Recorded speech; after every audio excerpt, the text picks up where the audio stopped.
Good evening to everybody in Madrid. My name is Philip Hampton. I'm chairman of GSK, a large international pharmaceuticals company based in the UK.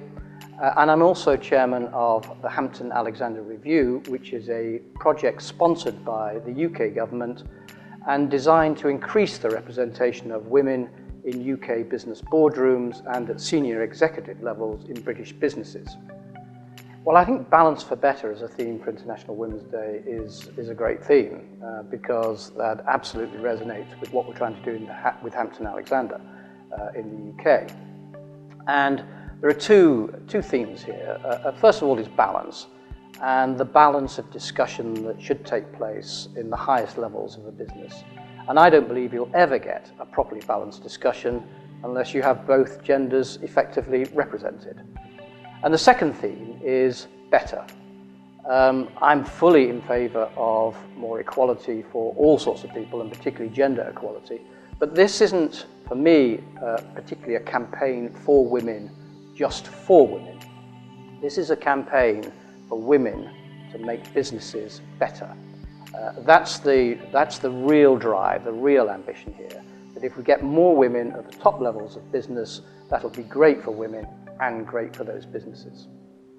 The Hampton Alexander Review essentially set a 5-year target to make 33% of the representation in UK boards female and 33% of the top executive level in UK businesses also female.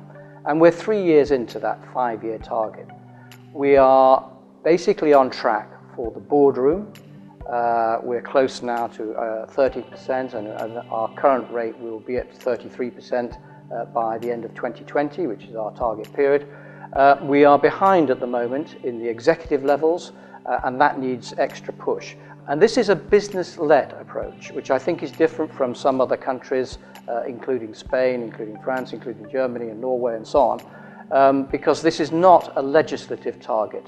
There is no legislation driving these things. This is businesses working together in order to try collectively to get more women at the top levels.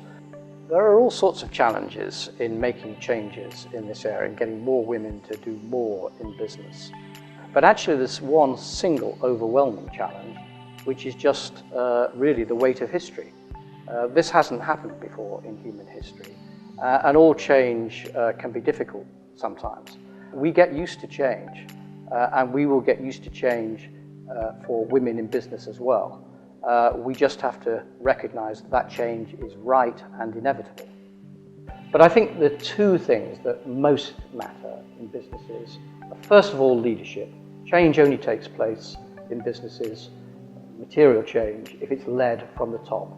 And secondly, as with every business objective, it needs to have some structure and some targeting around it. If they are not there, then change is much slower to take place, and indeed may not take place at all. I'm sometimes asked, am I optimistic about the future for this agenda? Will women really make progress in business? And the answer is absolutely yes. If I have one reservation, it's simply how long it's going to take. And that is why targeting and time is so important. If we say this is the right target and this is the right time frame, we're more likely to get things done in a sensible and prompt way. Thank you.